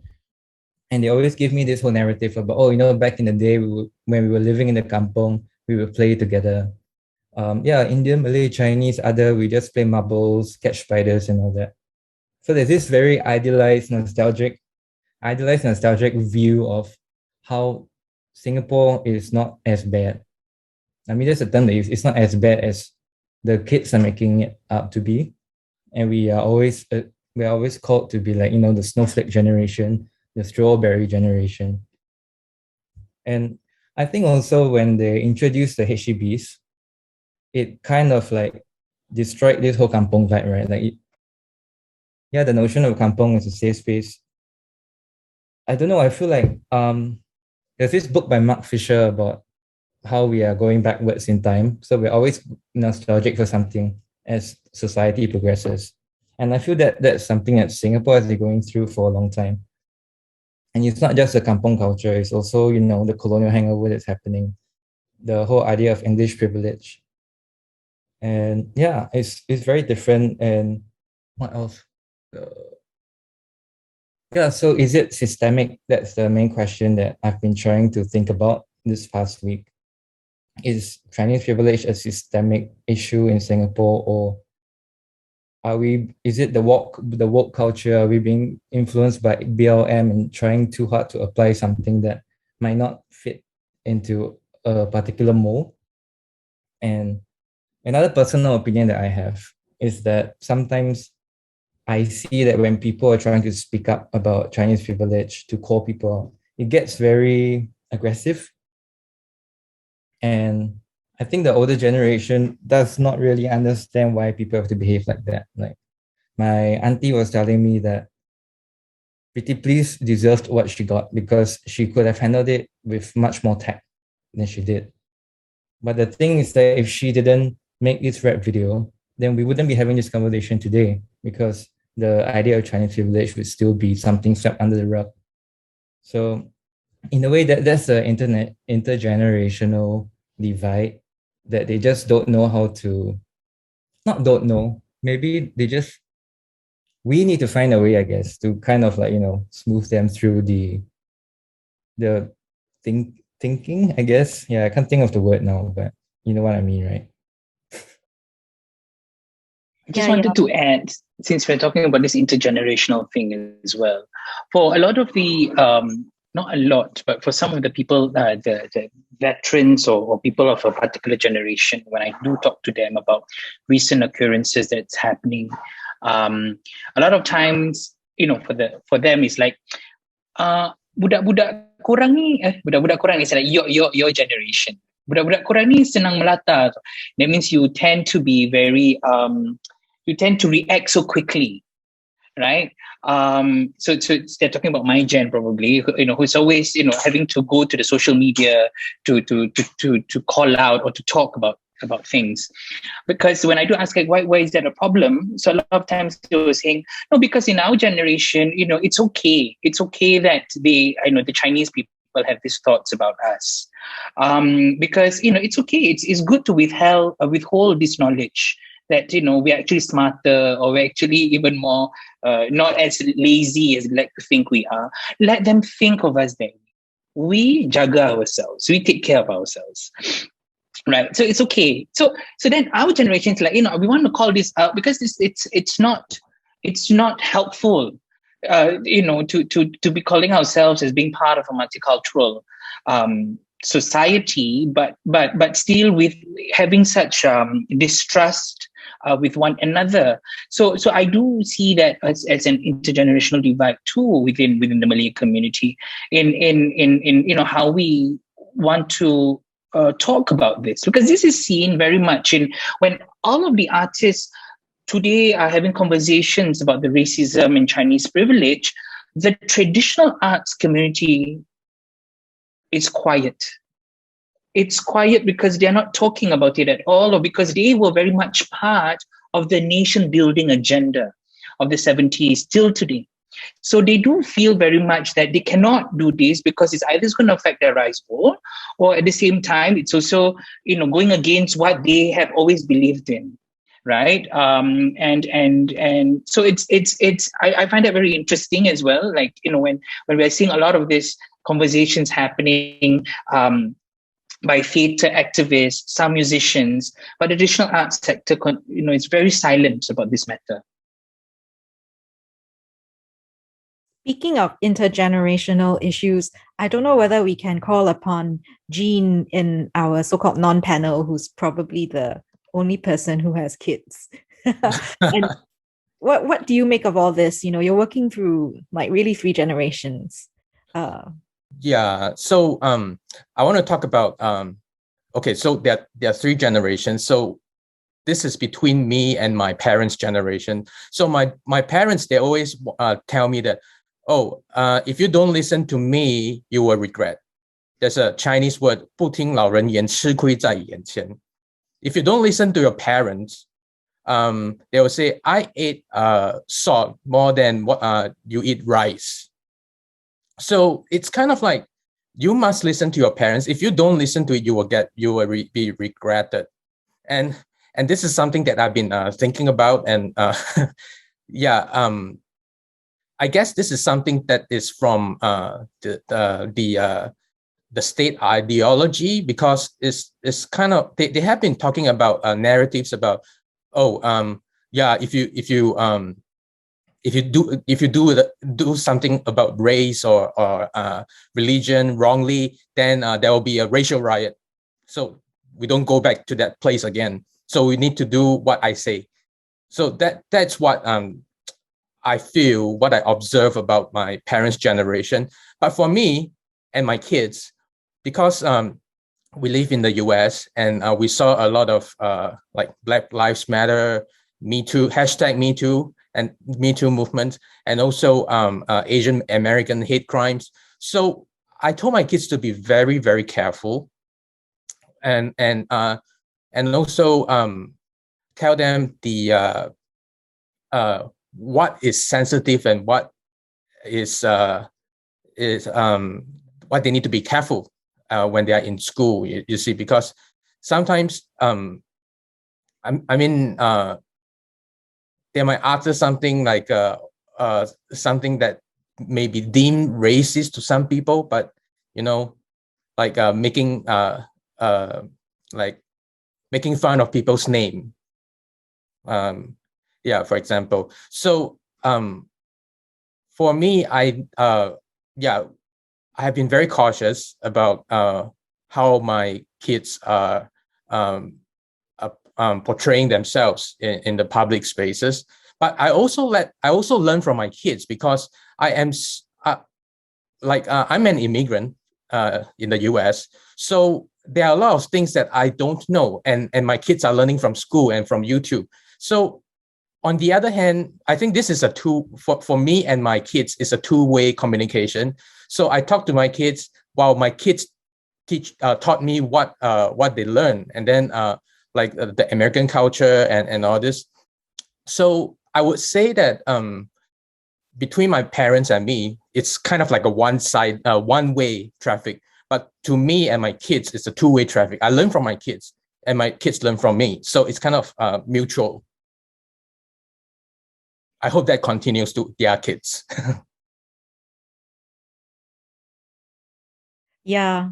I mean, I think there's also the intergenerational aspect becomes quite skewed when you're looking at the diaspora as well. Like, I feel that living in the UK, actually, the first or second generation Chinese diasporic communities here are a lot more conservative than parallel generations in Singapore or Hong Kong, Taiwan, or China as well, and that the intergenerational game is also slightly different. Not to sort of turn the conversation in a different way, but there was something that came up when I was telling my friends in the UK about what I was doing, and some said they would come, and where are they now? But some said, why are you doing this? What if okay, so I don't know whether this is a safe space, probably not, because I'm going to go on YouTube. But a few people ask me, why are you doing this? What if some white scholars seize upon this notion of Chinese privilege as this new thing to use as a stick to beat East Asians? I was like, yeah, I mean, that may well happen. And I have seen it happen as well. But I still think it is worth talking about from intersectional perspectives, not just interethnic solidarities or intergenerational perspectives or interclass perspectives. But, I think just keeping the conversation alive one way or another is really crucial. And we have to keep on taking these kinds of risks. And it also made me think about the stakes in academia are very, very low. On one level, if you're talking about university context, but then in terms of everyday practice, the work that Jean is doing with his children, also Sweeping's work, and Amin with communities, and Jarrod with friendship circles and with Indigenous peoples. I mean, it's to think beyond the institution and to look at Chinese privilege as operating on so many different intersectional levels. Sorry, I'm just sort of rambling a little bit, but do people have anything to add here? We would also like to invite, people who may not be part of the official non-panel to just jump in, post something or say something. I was just going to say something about Chinese privilege. Just living in Australia, growing up here, and also in terms of multiculturalism, because I find that although I'm Singapore born, but because I grew up away from Singaporeans and there don't seem to be many around in my circle, and also just growing up also in the past, I get subsumed in a kind of Chinese sort of identity bubble. And so even in my work, I'm often given all the gigs. I work as a composer and a performer. I'm an academic, so I work as a research fellow at the uni. But in my freelance work, I often get given things that have to do with China. So now I'm sort of seen as the Chinese music man or the Chinese, performing arts guy, because I do Tai Chi and stuff with swords. And so they think, okay, let's give him the gig because he knows about China. I even got sort of like Korean stuff, like there was for the what was it, the triennial in Brisbane, the Asia Pacific Triennial. So because I developed a relationship with the local art gallery, and so there was a Korean painter with a story, and so, Nick, can you please write the soundtrack for the Korean story? And so I wanted to say, well, I don't know anything about Korea. I don't actually, I know there are percussion instruments, but in the end I did the gig. I had to do a lot of research, but it was that was one way. I kind of see this Chinese privilege thing sort of like a Singaporean Chinese person who I can't really identify with being Singaporean here because there's nothing to grab onto, because I seem to be just slotted in as Chinese. We don't have ID cards with ethnicity, but because I went to specialize in Chinese, so I helped teach and run the Chinese orchestra at Sydney Conservatorium, which is the first conservatorium to embrace the Chinese orchestra and a Chinese music program. And we have a lot of, in terms of intergenerational issues, we have a lot of young musicians who are of Chinese background. I think there are some from Singapore, but a lot from Hong Kong, Taiwan, also from mainland China, and they really want to identify as Chinese. So I can see them going through exactly the same thing I went through when I was going to uni. When I went to uni, we had gamelan with Sarah Weiss, right? But there was no Chinese orchestra, so I had to go and learn Chinese music privately with expats from China who had arrived in Australia in the 1980s, because of the Tiananmen Square incident, etc. There were a lot of Chinese musicians who came in big waves from the mainland, and that really changed the culture in Australia, because it turned from a very Cantonese, Hong Kong Chinese community to mainland Chinese, a lot of mainlanders coming in, and Southeast Asians too, and economic migrants from Taiwan. And so somehow now we have this, young Australians, Chinese background, who think that learning a Chinese instrument, the 国乐, that sort of music, which of course all of is, it was invented really in the 1920s, etc., or early, 1900s. They find that identifying with this sort of music, they find a kind of comfort in that, regardless of where their family is from originally. It could be Singapore, Malaysia, anywhere in Southeast Asia, and of course mainland China. And so I just want to talk about, and the last point I wanted to make is because I work in theatre, and now funding bodies are giving all the grants to people, writers or musicians who are of Chinese or non-white backgrounds, to the point where you know that if you're a Caucasian writer and you put in a grant proposal, you're probably not going to get it, because someone else who's Aboriginal or who is, Chinese or whatever, any other race will get the grant. And so, so the tables have turned to the point where, white artists are petrified that they're not getting work. Because in the past, where there was the White Australia policy, which it sort of started from 1901 until about 1970, it was mainly to keep Chinese people out, but other races too. Now we have this complete turning of tables where the bureaucrats, who are Caucasian themselves mostly, are handing out the grants to people of color because they want, there's this term, I don't know if it's used in Singapore, but it's CALD. So it's, oh gosh, now I don't even know the acronym. Culturally and linguistically diverse. So the CALD people get all the funding now these days, and it's slightly disturbing. I mean, I'm rejoicing inside because it means I know I'm going to get work, because there's going to be, like, right now, we're just doing this amazing play called Miss Peony by Michelle Law. She's from a Hong Kong Australian family, writing about her Chinese grandmother who was a beauty queen in Hong Kong, and she accidentally promises her grandmother that she'll be a beauty queen too, but didn't really quite understand the conversation, and so then her grandmother haunts her for until she becomes a beauty queen. But anyway, so because of COVID, we're not putting it on, but we have all these amazing productions, so I just thought I'd just say that before I forget all those things. Thank you.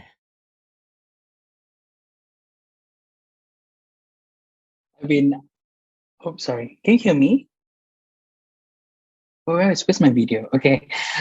Thank you. I'm also, being called to answer a question that Sui Bing just put in as well about the differentiated class Chinese, and also the Peranakans as that beacon of hybrid identity in Singapore, and I need to say it because it's also a conversation within the Malay community today, and that's been up for debate, and how the Peranakans in Singapore has been placed on a pedestal, and a lot of times also how they are talking about their foods and culture without any, to some extent, relations to Malay and Chinese cultures. So that is a debate that's been going on, like Peranakan nasi lemak or Peranakan nasi ambeng, and this it's a problem. So I need to call that out. Thank you. Can you tell us more? I mean, I think Peranakan. I'm wondering what else you're watching, but can you tell us a bit more about calling out Peranakans? I mean, when I was growing up, Peranakan people were like, oh my God, they have like long heritage in Southeast Asia. They're not farming stock like my ancestors. They all descended from Hang Lipo, the 14th century princess or whatever. But then there's a lot of talk about how Peranakan communities have been appropriating Malay cultures and like turning Malay dishes into Peranakan dishes, and using Malay art forms and music forms and appropriating it and making it a hipster thing. I mean, modern day appropriation probably, but I wouldn't say that because of hybrid cultures, of syncretization, etc. We do acknowledge that the Peranakans would have their own distinctness, but due to state support and also the elitism of people who do identify as Peranakan, and trying to be more because they're not authentically Chinese, but they're Peranakan. Therefore, that we are also seeing that in a lot of art circles as well. this has been going on, and the Malay community has been in Singapore has been very in conversation, to say the least, about this matter, because it's also problematic if we are going to say that, oh, this is Peranakan culture, but then the context of how Peranakan people came to be is not being made to talk, not being made to be brought to the front, or asking why in this very late 21st century they are being placed in the pedestal by the state. So these are things which I do feel that we need to question and not just accept it as is. But that said, I do feel like it's a very Singaporean Peranakan elitism that we're seeing, not so much across the causeway. No, I agree with Amin about the Peranakans being put on a pedestal, but I also see that they are being looked down by other Chinese as well, because they don't speak Mandarin, and they are looked down as for like white on the outside and yellow on the inside, or some other color outside. So I think that they also face this kind of discrimination. But in the Singapore case, I think it's a bit more different, because the population of the Chinese and the the Peranakan and the Chinese are probably more similar. But in the case of Malaysia, the Peranakan are really a minority at this point, and they have no status at all, right?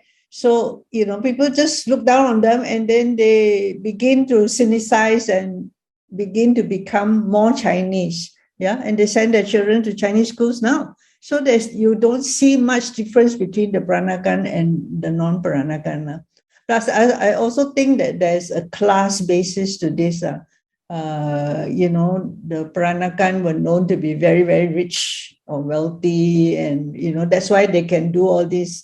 They can organize all these big functions and ceremonies and show off, right? So it's all these ceremonies are a way for them to show off their wealth and that they are different from the others. But I think that once they lost this status, then the situation became quite different. So we do need to take into account the historical development of the Peranakan society, and the fact that that they are not looked up to by all types of Chinese. I was thinking that all this really segues into Samuel Araujo's question about class. And then sweeping, you're also talking about class and different classes of Chinese communities or peoples in the plural. And I was thinking it also goes back to, what Zachary and also Jarrod was saying about structural inequalities. Like there's a Peranakan person has different status in Singapore as a particular kind of Chinese person in Singapore versus Malacca versus Ipoh or KL. And I was just thinking, as a Singaporean Chinese person, I have a different kind of privilege in China versus the UK. So in China, people look down on me in some ways for not being able to speak Mandarin as fluently or read classical Chinese in a big city like Shanghai. But then in the UK, because I have better command of the English language, I have a different kind of privilege. And this really is a reflection of all the different structural inequalities, which includes structural racism, as well as classism and all the different politics. But right now, I find really, really fascinating is we're having this conversation on Zoom, and okay, technological affordance is yet another kind of class category, but we are all coming with our different lived experiences in specific places with very different structural inequalities. What happens in the Zoom space when all of this just meshes together? And yeah, it's really, really very, very intersectional, and I still don't know how to pass it. And like it comes out in my accent. Sometimes I will speak like a proper English person, or turn on the North American thing, which I actually do a lot in my classes in the UK because I do not want to be pigeonholed as a particular class. or I just sound Singaporean or not. So yeah, like in these Zoom spaces, and also maybe reflecting on the whole decolonization series, right? Dialogues on ICTM. How do they work when all the different structural inequalities of each speaker's home environment or current environment come into play?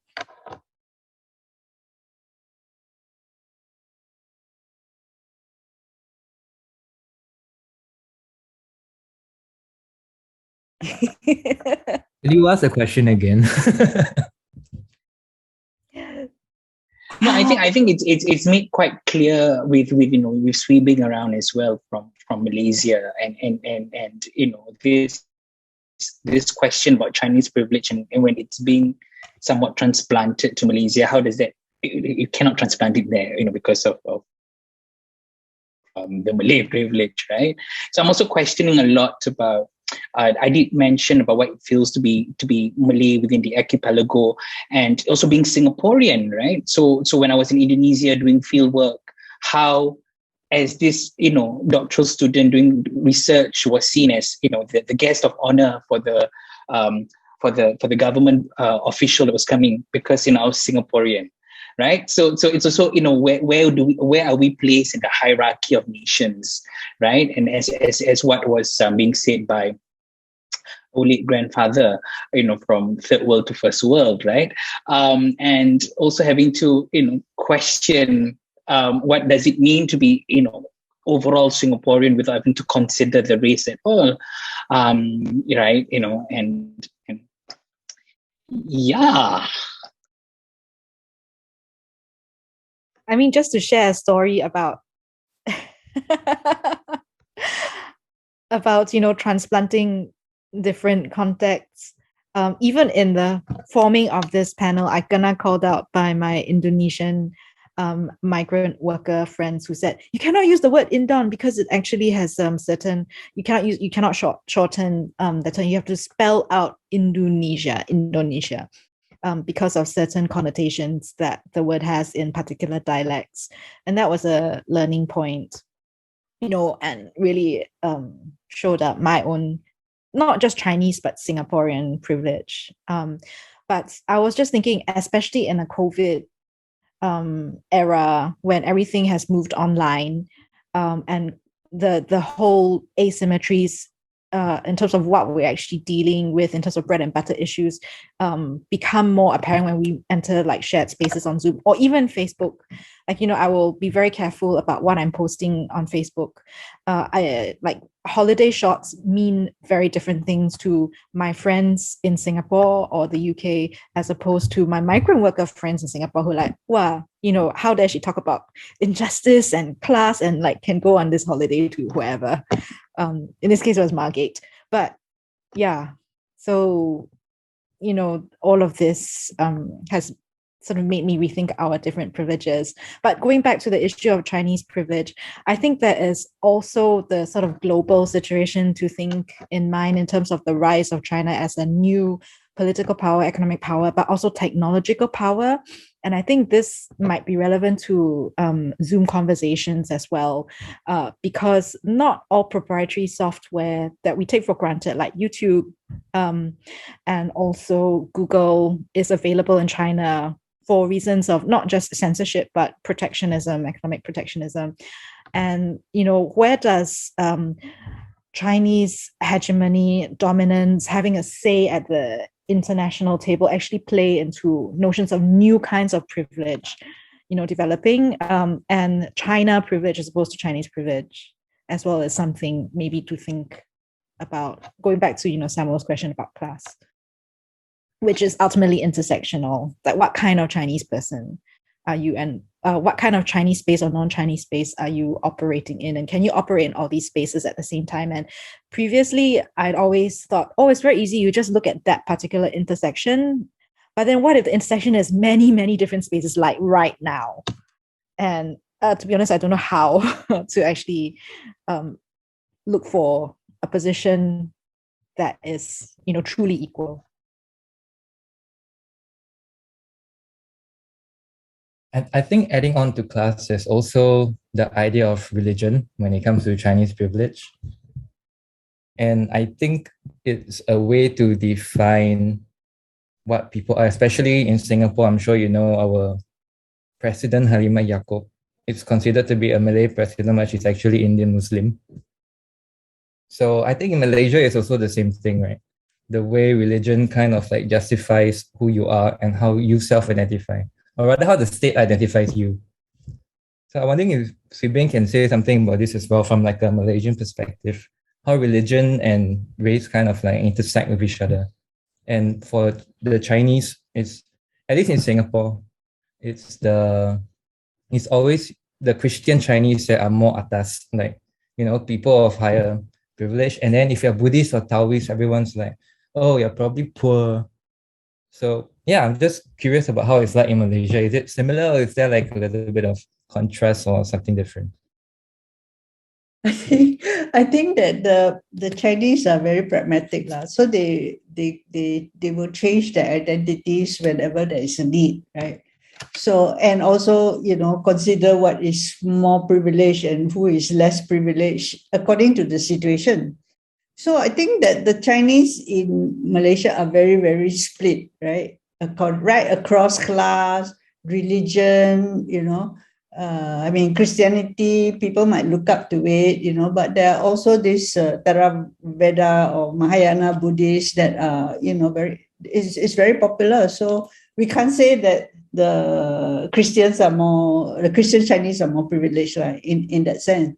And they are also very split, you know, in terms of like whether they went to English school or they studied in Malay school or they were Chinese educated, you know. So they're very split. But because of the sort of, what do you call it, the discrimination that they face, yeah. I mean, all of us face some kind of discrimination here. So there's a tendency for different types of Chinese to come together, you know, to celebrate. They celebrate in a very big way, you know, all the Chinese festivals. Even if they are Christians, they will celebrate, you know, Chinese New Year, Lantern Festival, Hungry Ghost Festival, you know, people will celebrate. So I see all these big celebrations as manifestations of their identity. They want to show that they are Chinese and they want to keep their identity. So I think that they're very pragmatic in that sense, you know, like they don't want to be assimilated. So they come together on special occasions, yeah, to celebrate their ethnicity, you know, to pray together and so on. Actually, a lot of time is entertainment lah. So, you know, but once they go out of these festivals, then they continue on with their lives and they are separated, you see. So, you know, so I think Malaysian case is quite different because of this oppression that we face and discrimination and the fear that we will be assimilated, you know, as in other countries in Southeast Asia. Yeah. I know we have 12 minutes left and Amin has to go into a rehearsal theatre. I don't know if I still have a few thoughts, and I'm sure other people are still thinking aloud or not aloud about what's been discussed so far. Can we ask people who have something pressing to say it now, or post it in the chat box, or continue the conversation on Padlet? I mean, you know, Kopi sessions can go on and on and on, and I probably need a refill. And meanwhile, while you're all formulating your final questions, I will post the Padlet page again so that people can check it. Actually, Julie, I'd like to hear from you know, the so-called Westerners who have stayed in Singapore, right? Whether they feel that they have more privilege than other people just because they are Europeans or Americans or, you know, non-locals. Good question. Yeah. I think there are two people I see on the screen. Pat and Thomas. Hi. Thomas has stayed in Singapore for a very long time, right? So, do you feel that you are more privileged as a European? Of this, okay. I thought about this often, and I think there were situations where I had an advantage, yes. Getting jobs or getting invited as special guest, as guest of honor, as VIP. And I think for me, it was also the combination of being a European and teaching Javanese gamelan and specializing in Malay music.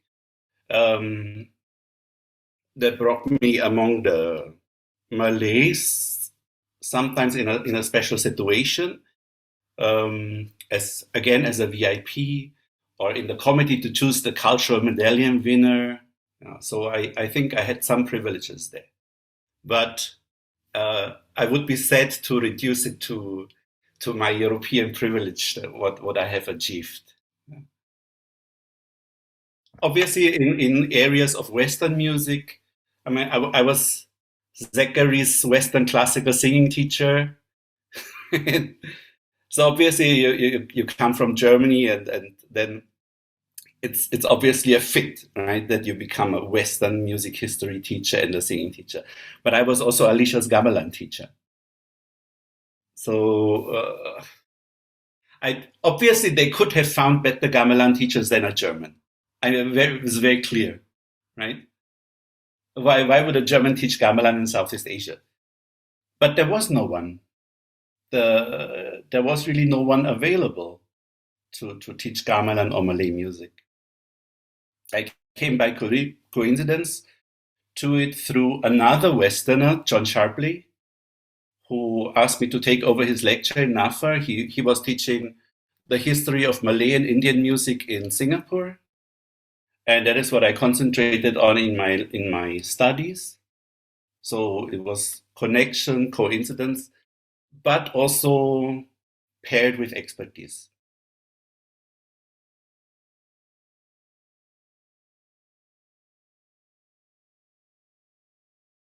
I don't know if, Pat, you have anything to add? Well, I don't know. I'm listening to privilege and intersectionalities, and I'm quite intersectional myself. I know some of you know me, some of you don't, but I mean, I've been married for almost 19 years now, and I'm married to Lim Chuen Ming, who is a Penang Free boy, and I had a Peranakan wedding in Singapore a long time ago, and I've been doing Malay dance and research in Singapore and living in Singapore as a permanent resident for 15 years, and I wanted the Kopi ambiance. If I could have marble tables, that would even be better.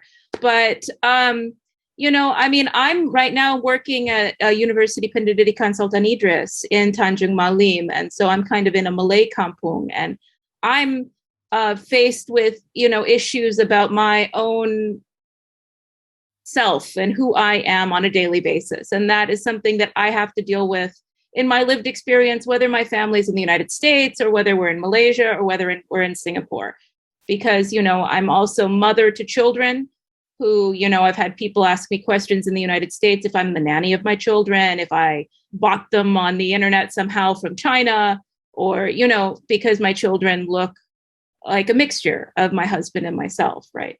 Here in Tanjung Malim, because it's a small kind of village, we can go to the market, and the people now will know that all the names of the kids. So in that sense, you have that kind of reduction to the sort of kampung environment, right?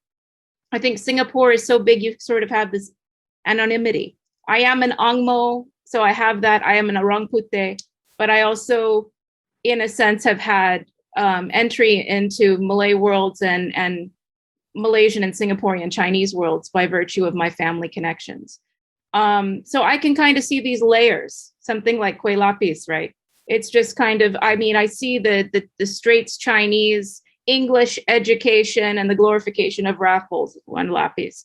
And then on top of that, the anti-colonial sort of reaction. And then, Peranakan privilege or Peranakan idealization, at the same time trying to really kill the culture and museumify it. So it's like you hold it up on one level as a sort of elite thing and rob tiles from Malacca and, you know, put it in the museum at the same time while you try to kill the dialect, you know, or kill the very basic everyday aspects of the culture. I think there's so many layers here, and I think it gets really complicated. And I think it's been great to hear from Tan Su Beng, because for me, going back and forth across the straits, it's like two sides of a coin.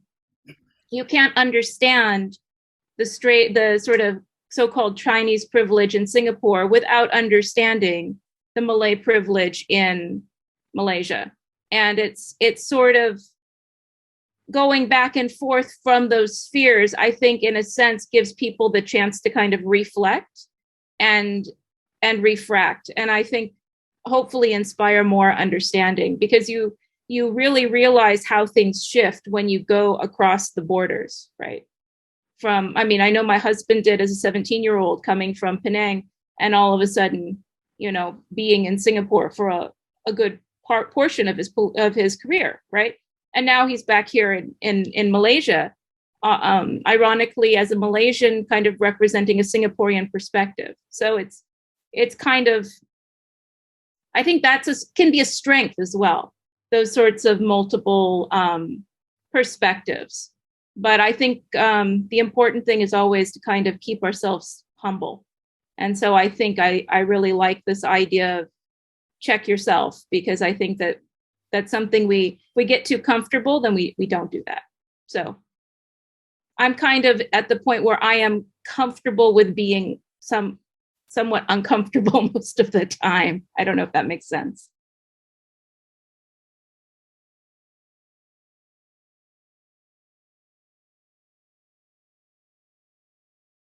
Sorry, we have 4 minutes more. And I think some of us are inching towards dinner time or lunchtime, or in the case of Jean, who actually has posted a lot of very interesting information and perspectives and further exploration of his positionality on Padlet. I wonder if now is, you know, we can move on from our Kopi session from Zoom onto Padlet, and then eventually one day meet in a real kopitiam and continue to have our kopi or desi or whatever poison of our choice, beer, diluted green tea. I don't know, as the resident auntie in charge or not, I would like to thank everyone who's come, and especially our speakers.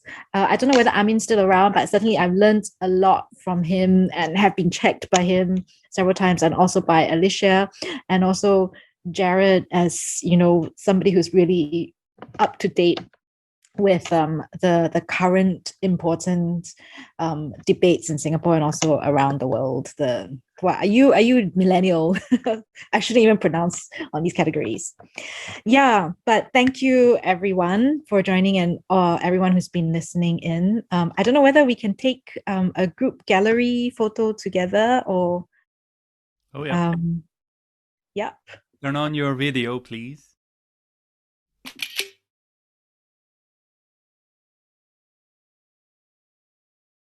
Yep. I'm going to screenshot it as well. And we shall all just slowly, peel away from the session. And continue the conversation one way or another. Thanks, Shzr Ee, for moderating this session. Yeah, you put Ellen to moderate. Thank you very much. Thank you.